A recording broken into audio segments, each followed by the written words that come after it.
ରକ୍ଷା କରି ଜୟ ପରାଜୟ କଥା ନ ଭାବି ଅସୁରମାନେ କ୍ରୋଧ ହୋଇ ଜୟ କାଳରେ ମିଳିବେ ବୋଲି କହି ରସାତଳରେ ପ୍ରବେଶ କଲେ। ବିଷ୍ଣୁଙ୍କ ଆଦେଶରେ ଗରୁଡ଼ ବଳିକୁ ବରୁଣ ପାଶରେ ବନ୍ଧନ କଲା। ଚତୁର୍ଦିଗରେ ହାହାକାର ନାଦ ଶୁଣାଗଲା। ଭଗବାନ ବାମନ ବଳିକୁ ତୃତୀୟ ପାଦ ଭୂମିଦାନ କଥା ମନେ ପକାଇ ଦେଲେ।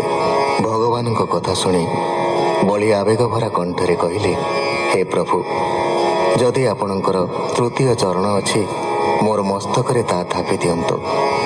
ନରକ ପାଶ ବନ୍ଧନ ତଥା ନିଗ୍ରହକୁ ମୋର ଭୟ ନାହିଁ। ଅସାଧୁବାଦ ପ୍ରତି କେବଳ ମୋର ଭୟ। ଆପଣଙ୍କ ମହିମା ମୋ ପକ୍ଷରେ ଅନିର୍ବଚନୀୟ।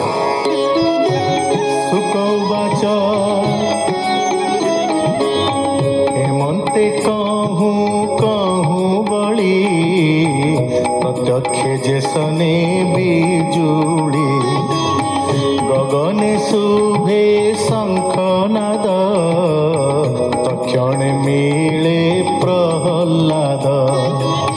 ବଳି ନମିଲା ତାଙ୍କୁ ଦେଖି ବାମନ ସଙ୍ଗତ ଉପେକ୍ଷି ବିଷ୍ଣୁର ପ୍ରାୟ ତାର ତେଜ ତୁଲ୍ୟ ନୋହିବେ ଗ୍ରହରାଜ।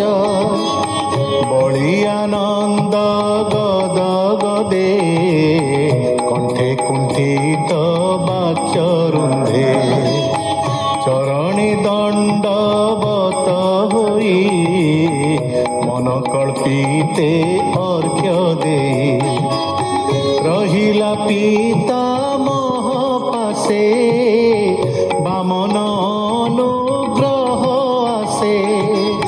ସେ ପ୍ରହ୍ଲାଦ ଅତି ବେগে ନମିଲା ବିଷ୍ଣୁ ପାଦ ଯୁগে ଆନନ୍ଦେ ଶୋକ ଗଦ ଗଦ ସ୍ତୁତି କରଇ ପ୍ରହ୍ଲାଦ। ପ୍ରହ୍ଲାଦ ଉବାଚ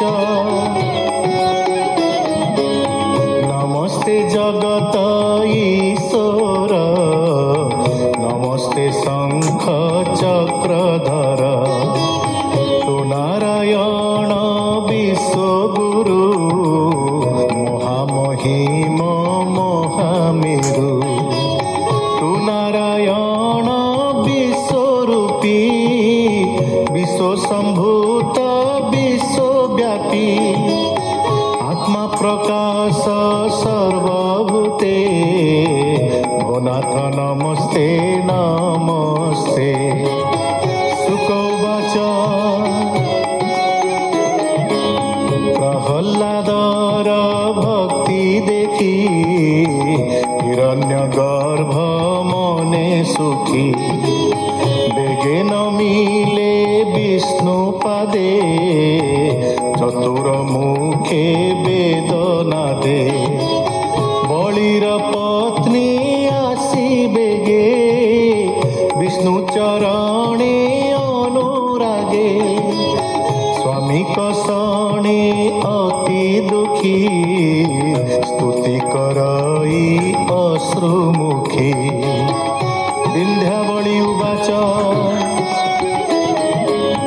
ভোনাথ নিজ ক্রীড়া অর্থে তোর প্রকাশ এ জগতে তোহর মহিমা ন জানি গর্ব বহন্তি যেতে প্রাণী জ্ঞান হরান্তি সুখ ভোলে সে কাহি থিবে এ শয়লে তো পাদ সর্ব সুখ ঘর আম্ভଙ୍କୁ অনুগ্রহ কর।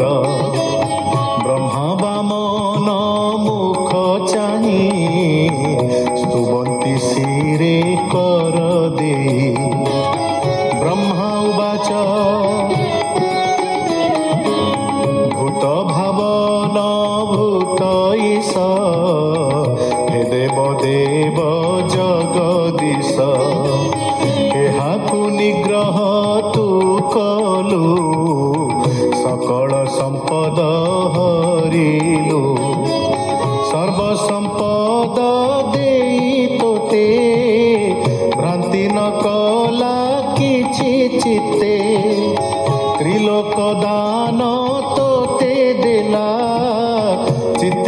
বিষাদ